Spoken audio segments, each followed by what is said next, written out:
Hey guys, this is Ben Sulsky, aka Sauce123 for RunAtOnce.com. I'm back with part 3 of my 510 6 maximum limit zoom video. We're going to keep going, check out some footage, and see what happens. Before we start, I just want to draw your attention to what's going to be the theme of this video and also part 4. Pretty much every single pot that I get into over the next, maybe 18 minutes of footage is just it's just some kind of like spot where I'm the preflop raiser and I end up checking and calling somewhere or other. And I know that that's a spot that people have trouble with, and this is a spot that we're going to look at. We're going to figure out what to do with different hands when we do not have the initiative. As far as general points that I want you to think about when we don't have the initiative, well, the first thing is just the standard stuff. How strong is our hand? How high up in our range are we? And then aside from that, we want to, think about how our hand's going to play out in a bunch of different turn and river textures and how our range is going to play out. And we want to sort of figure out, how we can cover the board with our different ranges. This is sort of a difficult subject for me to tackle, in a very short time, and then give you a set of guidelines. I actually done this intro a few times. I had a bigger sort of theory preamble before I started the video, but I decided to cut that, and instead I'm just going to sort of do things a little bit more organically as we get in spots. I'm going to just sort of explain to you what I'm thinking about, what you should be thinking about, and hopefully as a few hands continue, we'll get an idea of how our whole ranges are going to be played a little bit more. So let's get started. If you guys remember, at the end of part 2, we made a value bet with King 8 on the right table. And then on the left table, I raised preflop with Jack 10 suited, got called by King 10 of clubs in the cutoff, and got called by Dennis in the big blind, and I chose to check the flop. I think this is a incredibly standard flop check, or it should be. This is like one of the hands that I would guess makes the most money checking flop as opposed to betting it. This hand, generally hands which are check calling, I guess some criteria that you want to think about is, ideally they don't need that much protection. Well, I guess the number one criterion is that they're a medium strength hand. And certainly in a three-way pot, my hand, despite being top pair, is very medium strength. They're going to have a lot of better top pair hands, and they're going to have a few overpairs and some sets, and I don't really want to put money in on a bunch of streets after betting. And I also want to defend my betting range sometimes so that I can realize my equity with hands like, say, ace-queen, pocket eights, pocket nines, pocket fives, etc. That's kind of where I'm going to leave that for now.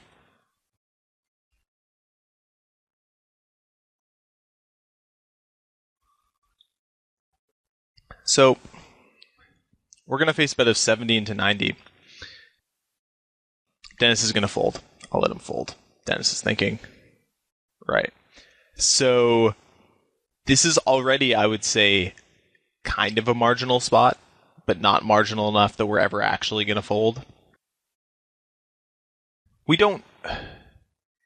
this is one of those spots, three-way pots on a board like this in 6-max where we give up the initiative, that I think a lot of different regulars play very differently. So it's kind of hard to be like, oh, I'll put him on this range or I'll put him on that range. But in theory, I would expect him to need a hand as strong as like Queen Jack in order to profitably value bet one street here. Maybe Jack 10 would do as well. The point being that, we're already in a more or less a bluff catcher scenario. But he has so many hands that he might bet, and that I feel like just people do bet, and the way these games play, that I think our hand's a very easy call. And I think even if his range was more polarized than it probably is, it'd still be an easy call. And that's, as far as bluff catchers go, Jack 10 suited is a pretty good one, since we have a backdoor straight draw, we have a backdoor flush draw, and we have, a trips or a two-pair draw. So we actually have quite a few ways to improve in the turn and the river.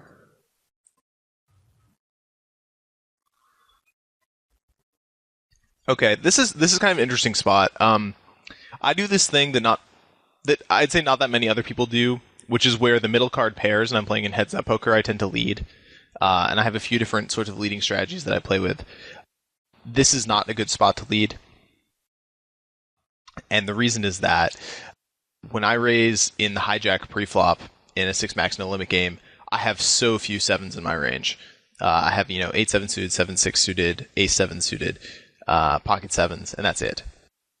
Now, I'm probably going to check all the flop with all those 7s, but those 7s are way less frequent than all my combos of 8s, 9s, 10s, and Jack X. So this 7 turn is more like a blank and less like a card which makes me trips than it would be in a heads-up game, or it would be even like blind versus blind in 6-max or in a few other spots in 6-max. So, this is a spot where I just want to check my whole range. Unless I had a turn leading range for some other reason, which I don't, and I don't think you should either.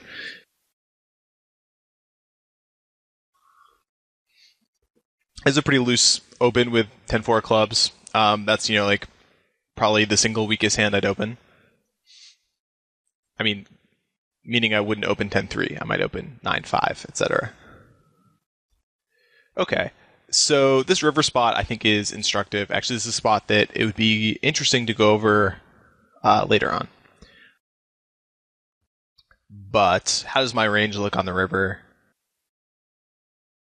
I'd say the weakest sort of hands we're going to have called the flop with and played this way would be like an ace-king suited, an ace-queen suited might play this way. Some percentage of the time, maybe not every time. Maybe also a hand like an ace-10 suited might play this way once in a while. Obviously with the backdoor flush draw. Those would be the very weakest hands that I'd have, and those hands allow me to bluff on a run out like this.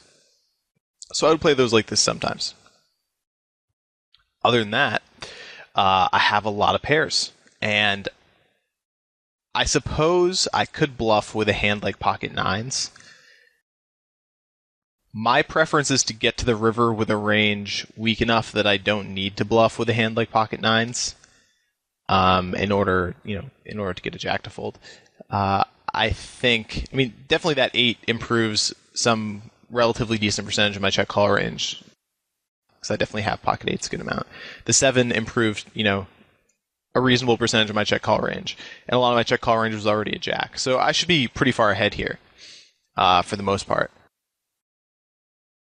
And because of how strong my range is, I don't think Jack 10 suited is a value bet here, despite the fact that I think it's ahead quite a bit. Like if I had to guess, I'd say I have the best hand on the river, probably around 3/4 of the time. I think sometimes he's going to check back the turn with like Queen Jack or King Jack. Even Ace Jack, maybe even Queens if you bet it. I think those hands are going to show up sometimes, and they're probably going to value bet the river. But I think when he checks back for the turn, and given that this turn functions kind of like a blank, it's going to be a lot more hands like King Queen suited that he just sort of like bet the flop with, trying to get me off stuff, or even like Ace King off, Ace Queen off could play this way. Bunch of hands like that. So basically, my plan is to check and probably call most bets up to about $160. Bigger than that, I'll probably fold. I guess the reasoning for that is just, I expect. Basically, I think my jack blocker is gonna be strong enough to call a bet with up to about 160, and my range will get stronger the more he bets when I need to call.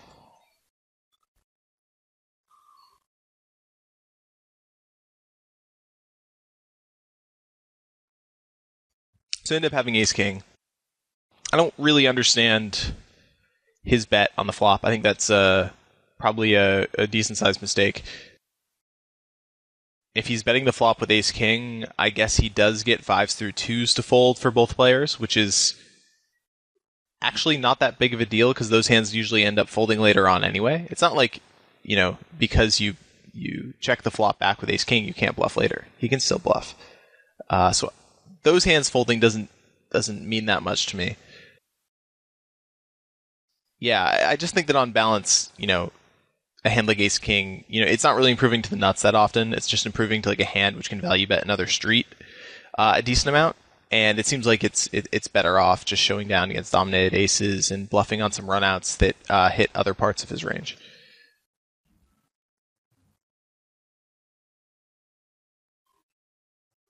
On this on this 10-9-6 board, this is a little bit of a tricky spot.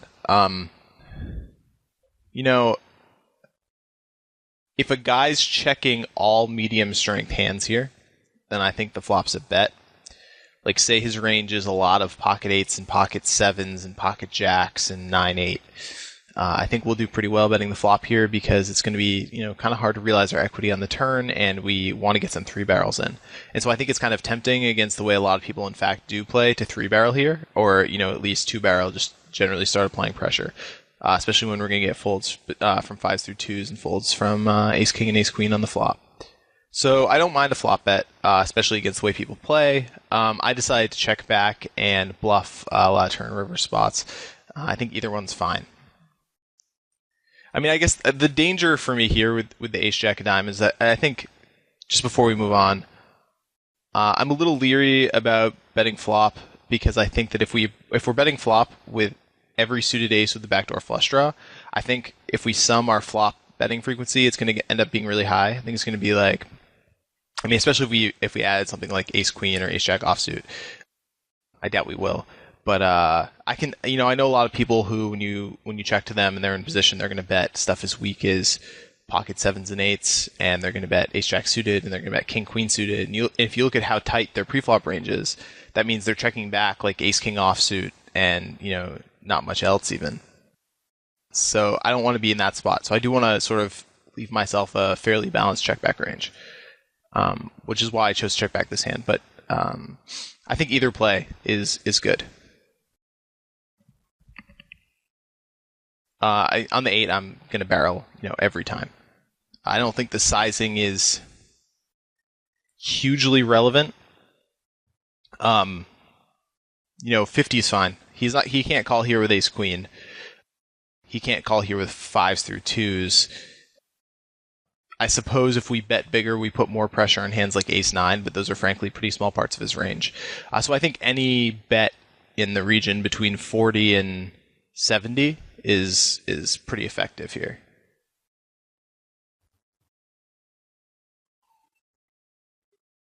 And we'll be barreling quite a few rivers.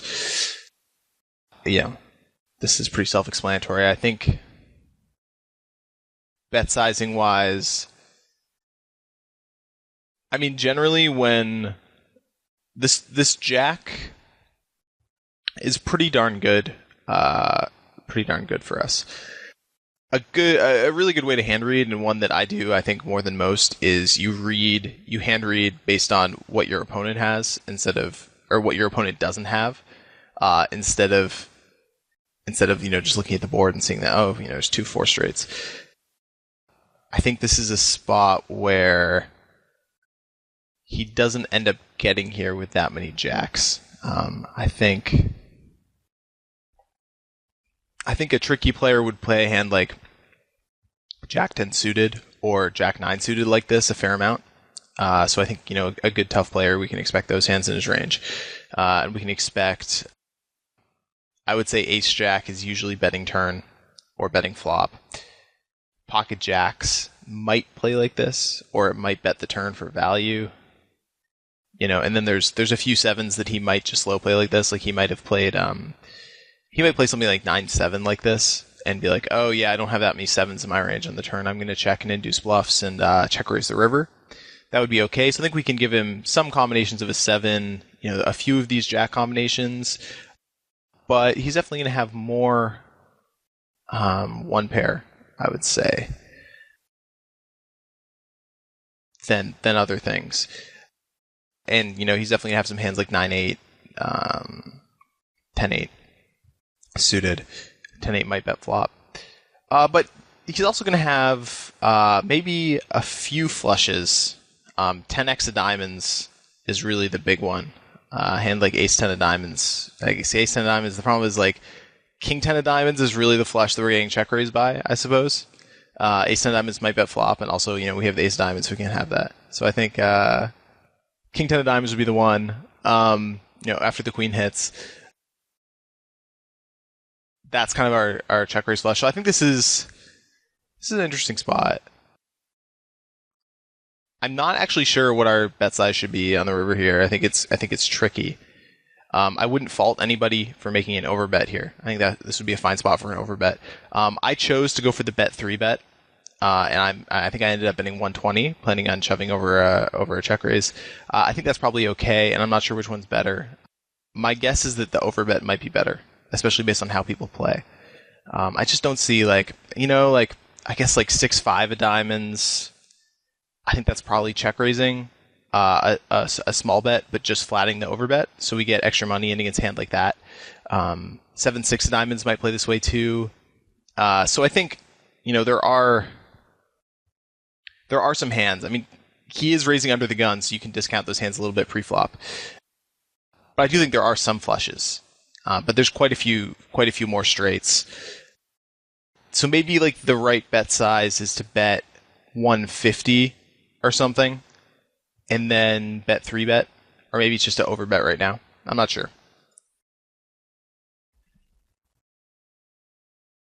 And I think I actually messed this up. I think I ended up betting 120. I think I should bet more.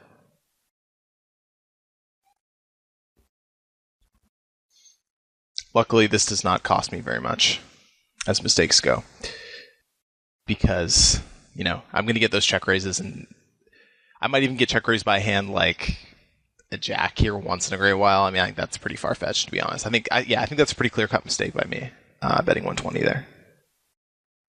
Let me know what you guys think, and if anyone wants to run a sim there and post it, I will be interested.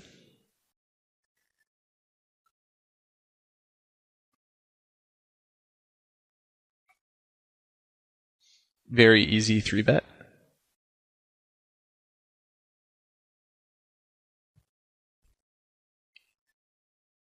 This is a flop spot where I choose to develop both a c-betting range and a check calling, and probably some sort of check raising range. Although if I check call the flop, I think I'm gonna delay till the turn to check raise usually. The reason being is I think it's pretty clear cut the best play to be check calling here with a hand like jacks through sevens, especially since the cutoffs range for opening and calling a 3-bet is going to be pretty tight. So, I mean, he's going to be opening in the, I'd say, 22 to 35% range pre-flop. That's a generous confidence interval of hands he might play like this. And then maybe he's folding half the time, maybe a little bit more to the 3-bet, and then he's 4-betting some nut hands. So, I mean, his range is going to have ace-queen and king-queen almost every time. And then it's going to have a variety of suited broadways. And it's going to have a few offsuited broadways, like ace-jack offsuit for one. And maybe king-jack offsuit, although that might fold.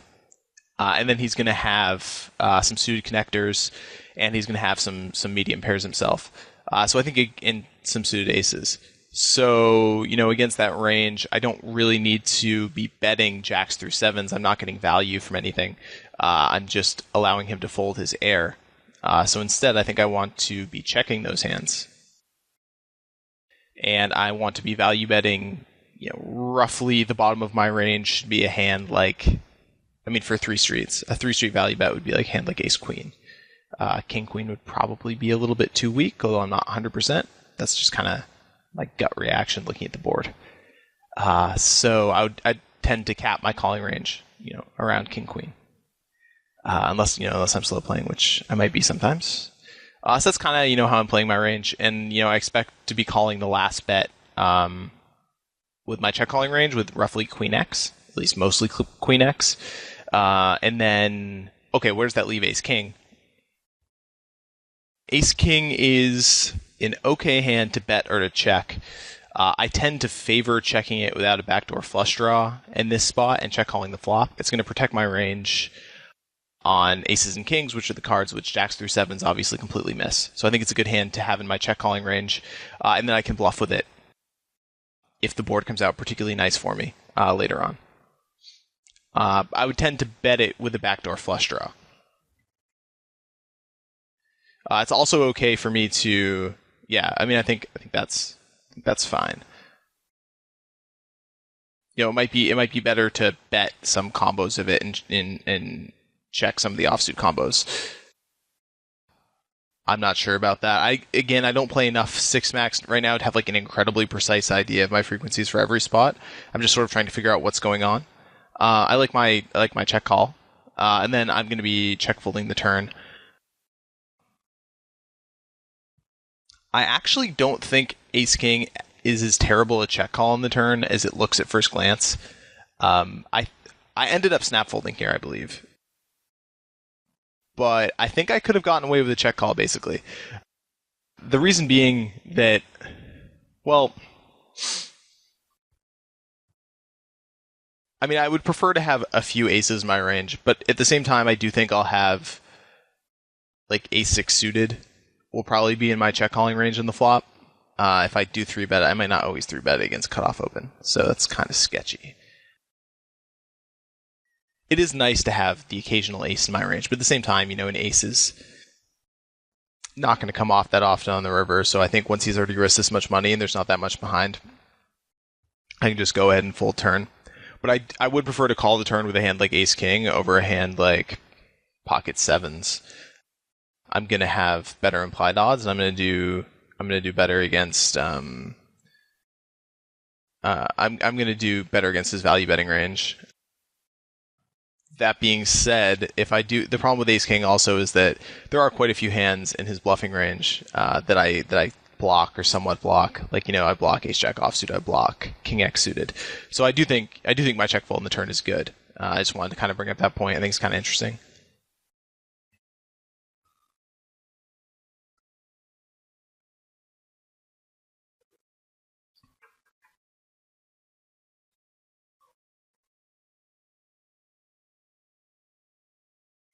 I think against an under the gun open from under the gun +1, it's really going to be ace king suited, aces or kings is going to be my range.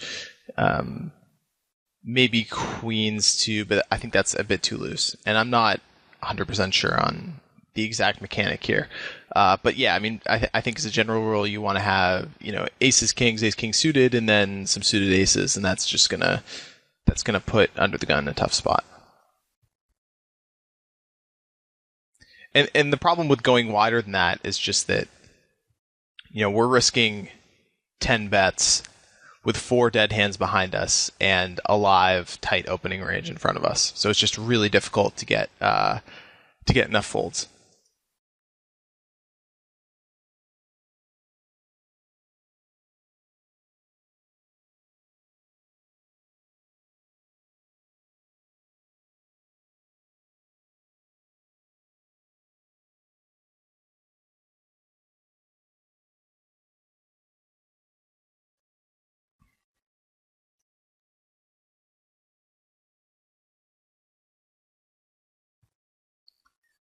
So this is an interesting spot.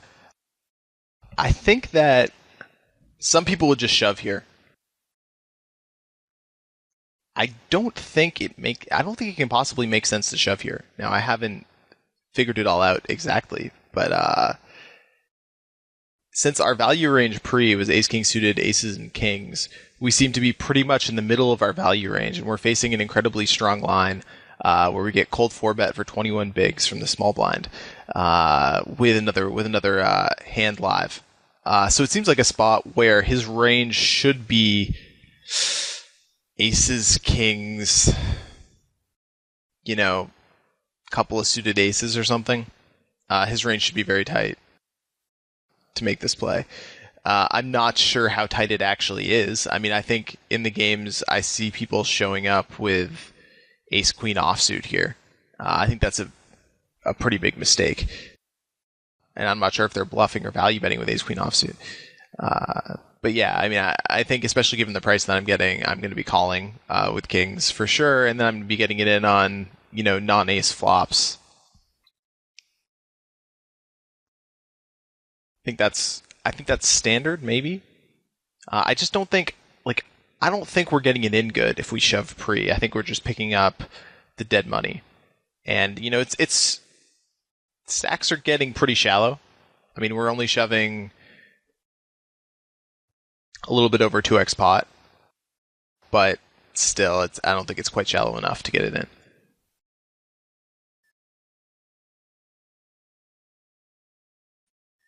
I think my c-bet here is fine with King Jack.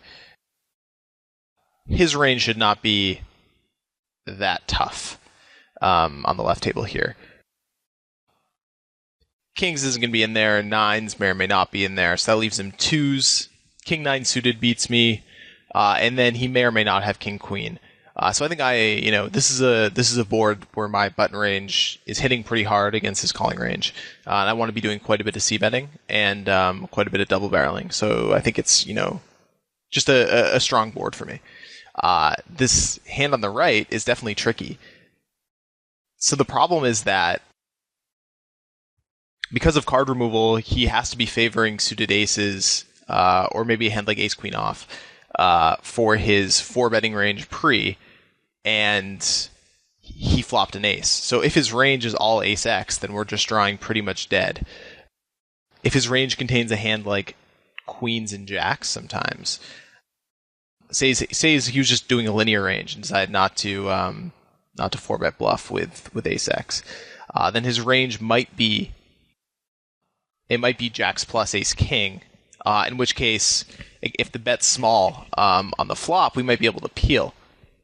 So I think it's just a tough spot, and we do have the backdoor club draw, but it's generally just a really bad spot for us. I believe he bets fairly small here, so he bets 190. Yeah, see, this is a spot where, I think this is a fold with the kings. I think it's just a spot where he has to be favoring ace X pre. I think if he's playing well, I think his pre-flop range has to be like ace king, kings plus, maybe queens, but I'd be a little bit surprised, something like that. So yeah, so I think we should probably be folding the flop to 190.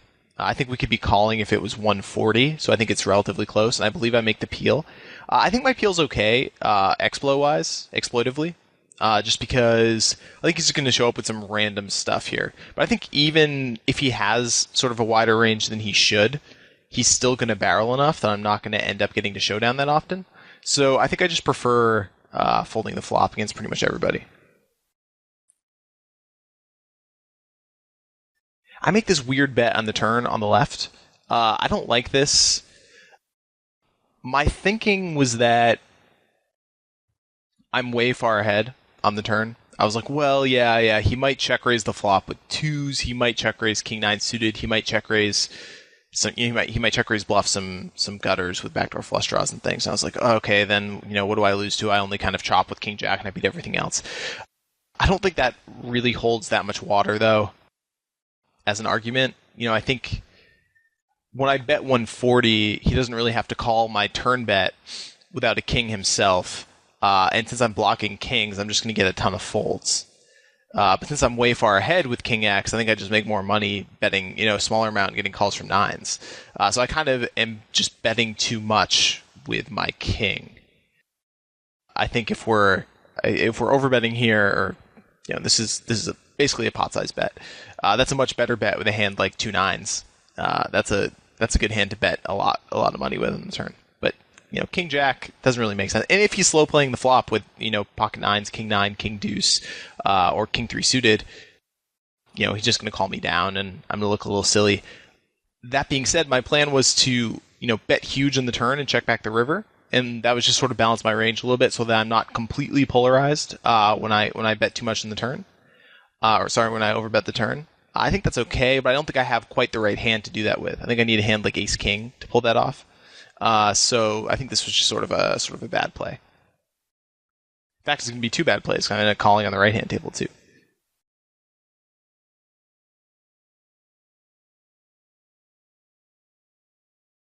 And the 6 of hearts is a really bad turn for me with kings. The reason is that, if I somehow have peeled with ace X suited, that might have helped me. If I have ace 4 suited, which might be one of my 3-bet bluffing combos pre, and I decide to peel the cold 4-bet, I picked up a gutter, which is nice for me. If I somehow have ace 7 or ace 6, I've picked up either an open ender or 2 pair. If I have ace 5, I'm still playing the flop because I already have 2 pair. And so I think that I mean, yeah, if he thinks that my range pre it includes both kings and queens, and then I'm like almost always calling the cold four bet with them, then this might be an okay barrel card for him. But even so, if he's barreling now, I mean, what's he really barreling with here? I mean, I just think that almost every hand in his range has something pretty good. Like, he's not going to have. Like, the hands that are doing badly in this spot are king queen offsuit or, 10 9 suited a little bit. I don't think those are sort of the classic cold four bet bluffing hands pre-flop. So I think I'm just really dead on this card, and I think that my only chance to win is if we can check it down and I can shut down my hand against queens or jacks.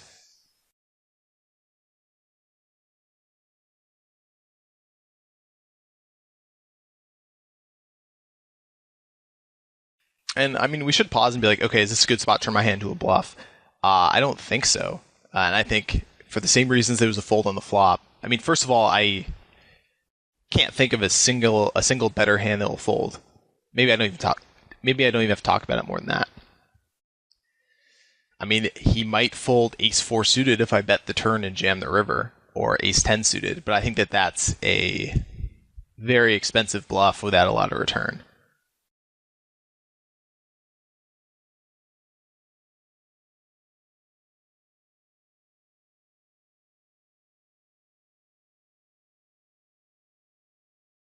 And so we get the 9 of hearts on the river, and this might look like it's an okay spot to bluff. I mean, obviously we feel bad about our hand. At least I feel terrible about my hand. I'm regretting not folding the flop at this point. But it's really hard to represent a 7 in a cold 4-bet pot. I mean, I can try to represent 7-6 suited, but I think that that's going to be a tough sell. I don't really expect him to fold ace king to me here. I think he's going to realize that I should have way more combinations of kings, queens taking this line than I'll have of like 7-6 suited. Especially considering the fact that I could easily bet 7-6 suited on the turn, trying to get kings to fold by the river. So on blanks. So I just don't think I get a lot of credit shoving here. And I still think his range is really strong.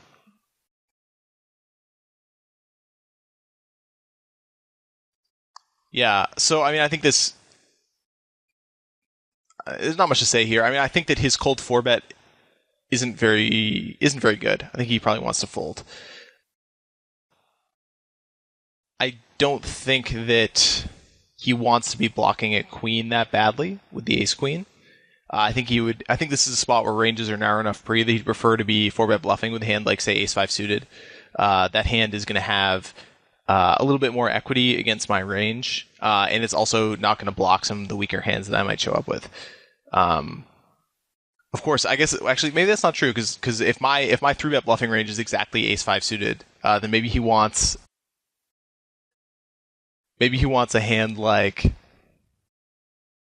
I don't even know what he wants. There's probably a way to figure this out, but this is a fine hand. I'm not even going to worry about the ace queen 4-bet. I mean, I think that he knows that he's bluffing. I think if he thought that he was value raising pre-flop, that would be wrong. But I think it's a fine strategy for him to just be like, okay, well, I'm not going to have a range to call 10 bets cold out of the small blind. So when I continue, I can just take the top N% of my range and cold 4-bet. And take my fold equity and keep my range uncapped and do that. And I think that's what he did. I think he's just like, okay, yeah, I'm going to play ace queen off plus, ace jack suited plus, and maybe jacks plus. I'm just going to raise those hands again. I don't think that's the best thing you can do, but I think it's okay, and it's hard to exploit that for much. I mean, I think the way that I exploit that is just being pretty tight and solid. So, I don't mind his play, and I think he correctly valued his hand post flop. He was like, okay, that's a gin flop for me. I'm going to make a small bet. Ace queen's doing okay. Then after that, he turned his hand to a bluff catcher, which I think that's good. Completely dead on Jack 5-4.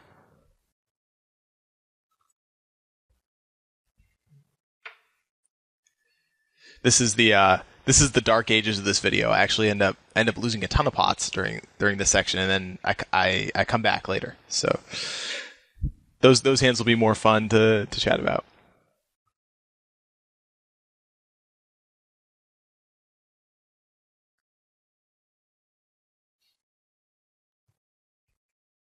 I may end up 3-betting here with the 9-8 suited.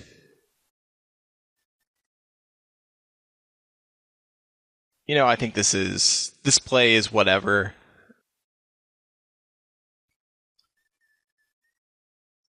I'd like to do more work on getting these ranges exactly down for myself for 6-max no limit, and I don't even have stats on this guy. So, I think it's one of these spots where my play is okay. If I was 3-betting every suited connector every time, I think that would be too much.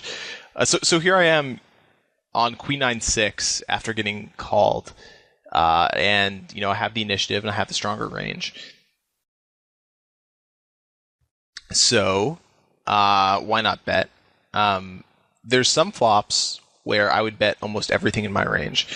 Say the flop was Ace 9-6. That's a spot where I would probably just go ahead and bet every single hand in my range because I know that my pre-flop range is going to be, Ace King plus for value, and maybe queens, and then it's going to be some suited connectors and some Ace X suited, and that's just a flop that I would smash. A flop like Queen 9-6, though, not so much. He's just going to have quite a few gutters, I would expect, and gutters with backdoor flush draws specifically.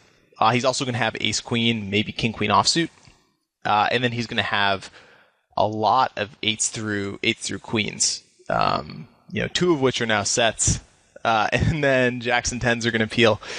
So I think that this is one of the, any sort of like these two medium Broadway flops or treble flops for the pre-flop 3-better in early position versus middle position situations.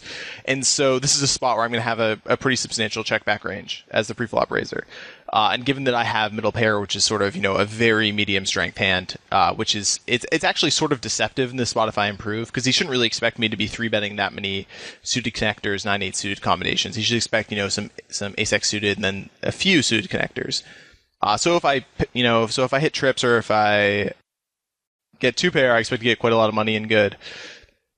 So yeah, I think it's a very standard check back in this spot. But the reason why it's the check back is because it's a really scary flop for me. He's going to have the nuts a lot, especially when a lot of money goes in. He's not going to have the nuts so much that I should be worried if I somehow have an overpair. If I have aces or kings, I'm still getting the money in very happily. But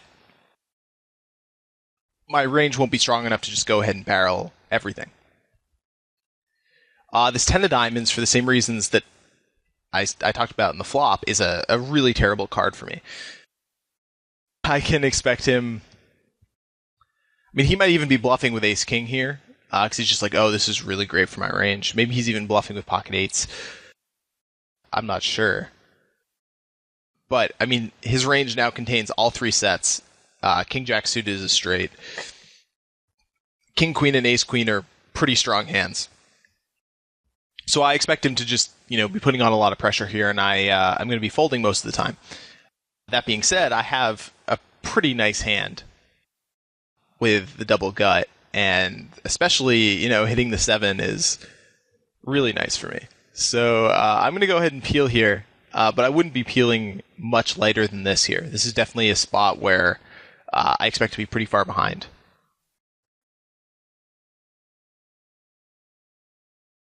But just having the double gutter is just, I think too good. And on a blank like this, yeah, my range is going to be pretty capped and pretty weak. Oh, it's not going to be capped. I'm definitely going to have flushes. But it's going to be like, my range is going to be like a few flushes over here, and then not very much, and then a lot of, medium weak hands. So my range is... this is sort of a weird thing to say, but it's, in a way, it's polarized to flushes, bluff catchers, and flushes and pretty weak bluff catchers. And some of the bluff catchers are so weak that they can almost be air on this river. But because the pot's so big and stacks are so small, he can be applying a lot of pressure here still, even though I can have the nuts, because I just don't have the stack depth to put enough pressure on him. So I expect him to bet a lot, and I'm just going to have to fold. And it's true that I'm probably folding this river quite a bit, but I think that I can, because of how strong I perceive his range to be on this flop, I can be checking back the flop with quite a few hands that are gonna be calling a river. I'd say pocket jacks is gonna be in a tough spot and probably have to fold. But I think that if I am 3-bet bluffing with king queen offsuit, not that I necessarily am, but I might be sometimes, that hand would be playing like this and calling a river. And a flush, obviously in pocket tens, 10-9 suited. Those are kind of the hands that I'm calling with. I think this is generally a river that he's winning the pot pretty darn frequently on when he does bet.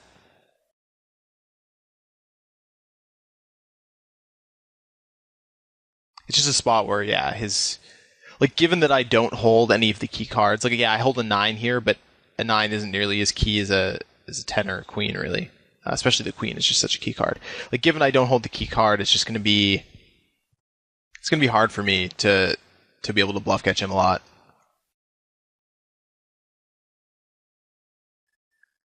And so I think I end up folding here, which I like.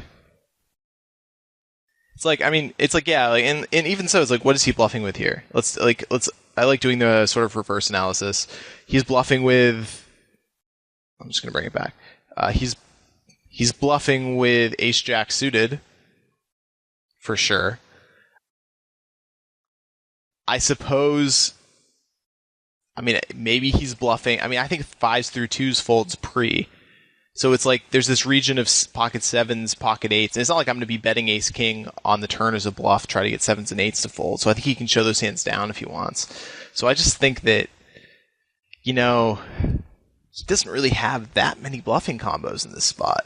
Unless he's turning 7s or 8s into a bluff almost every time. Or ace-king.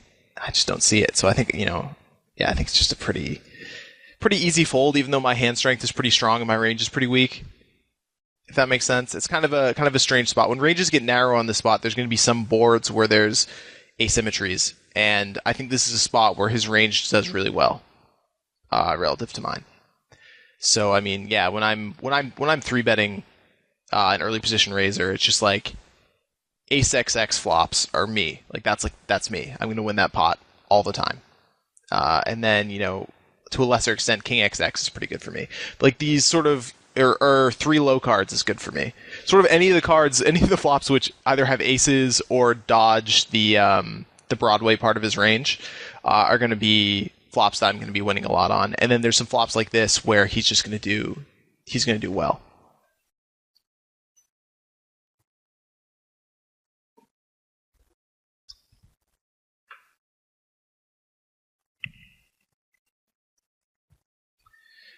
So, I think this is an interesting spot, this 10-8-4 spot, because it's going to be different than a lot of the playing without the initiative spots we just saw.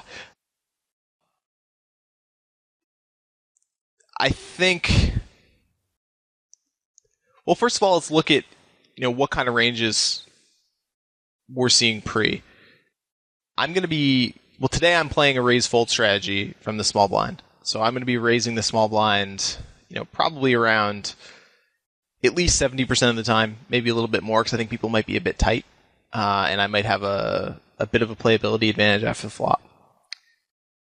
So, and I expect him to be 3-betting me, at least 15% of the time, and I expect him to be calling, at least another 50% and probably a bit more. So this is a very different spot than most of the spots we see in 6-max. It's much more similar to a heads-up poker spot. And so ranges are going to be much wider.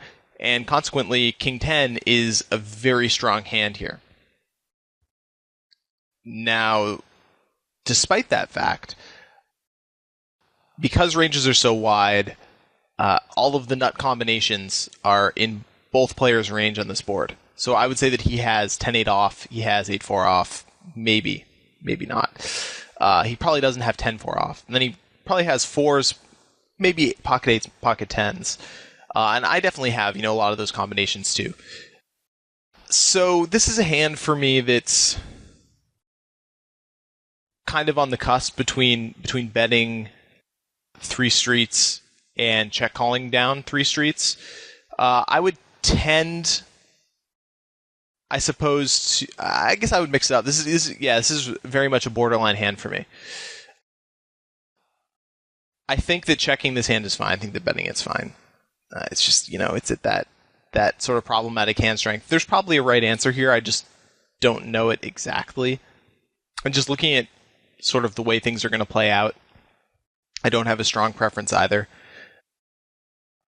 One thing that I do like is I'd like to have a few kings in my check calling range so that I'll make some pretty strong hands on those cards.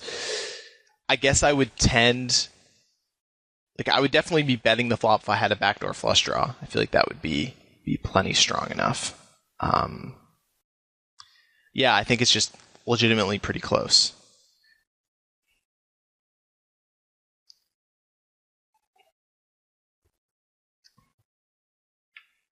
I tend to do, I guess, looking at this board texture overall, I tend to do quite a bit of checking here on 10-8-4. I expect a lot of my range is going to have some equity here. Just for the reason that the board's 10 high. So anytime I have an overcard, I have a reasonable amount of equity. And because my range isn't 100% of cards pre-flop, I'm going to have a lot of, hands that can either turn gutters or open-enders or, cards that I can bluff. So I don't like to make my checking range too weak on the 10-8-4 board, because I really don't like having to either barrel multiple times with hands like ace-7, and I don't like having to check fold them almost every time, getting him to bluff a lot. So this is a board that I would tend to check quite often. So I think that, yeah, so I'm pretty okay with this check.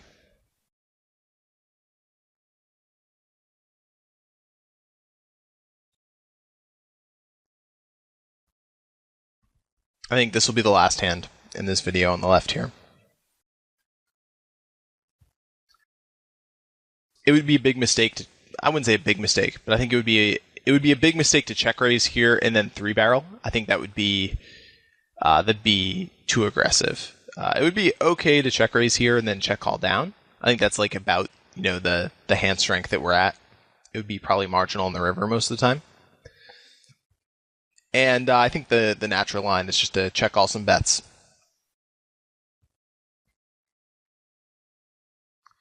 Definitely, I'm always continuing on a deuce turn. I don't see any need to check raise here or do anything but call. Especially against that bet size. I mean, I think he can be value betting here as weak as, Queen 8, probably. And then there's so many draws in this board.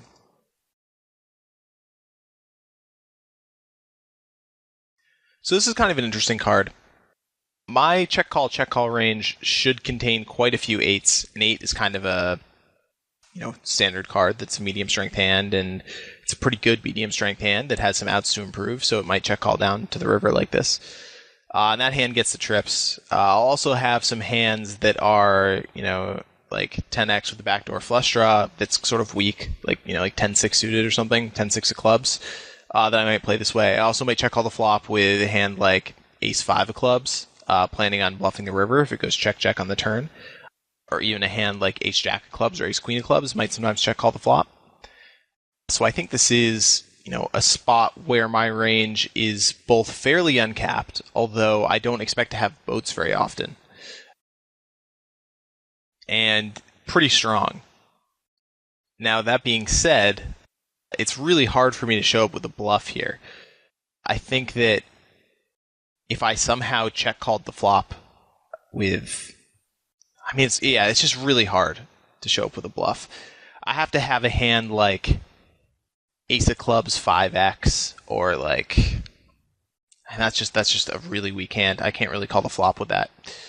Or, an open-ended straight draw is just going to have a lot of trouble playing like this. Although I don't think it's a completely terrible line to play an open-ender like this, sometimes at least. But the point being is just my range is going to be not going to have very many bluffs. I suppose that might suggest that I can turn a hand like 4x into a bluff, or a hand like pocket, 6s through 9s into a bluff. I think that's okay, but I suppose on a, this might be a spot where I should be doing some lead bluffing, but I'm not sure. I think that an eight of clubs river is just like so infrequent that I can't really plan for it when I'm designing my turn check call range. And so I think that this is a spot where, rather than turning too many things into a bluff, I do just as well sort of check calling and check deciding. But it might be correct to turn a few hands into a bluff, maybe a few more than I do. But yeah, I'm sort of undecided on that. I mean, King 10 of diamonds certainly is ahead of quite a few hands that he could have been value betting on the turn, and those hands definitely are not turning into a bluff in this river. So it's a very, very standard check. I just can't think of a hand that I get to the river with like this that I'm just like, yeah, I want to turn that into a bluff on the eight of clubs. Because his range is going to be quite polarized on the turn. It's just going to be like, yeah, gutters, open-enders, flush draws, a few sort of weird blocker hands, maybe, but not that many. Basically, gutters, open-enders, flush draws, and then he's going to have the occasional 8x that he might value bet, but I really, not that often. Like, yeah, maybe he'll have queen 8 plus, and then he's going to have 10x. Maybe as weak as jack 10 for value. So against that range, I'm blocking, blocking 10x and beating some of 10x. So it's just a very, very standard check for me. If he bets, I think I would have to fold. My range is quite strong here. I don't think I need to bluff catch this hand. It wouldn't be a terrible bluff catch, but I think, it depends on the bet size. If he bets like 140, I might have to bluff catch, but if he bets 320, I think I can definitely get away from my hand.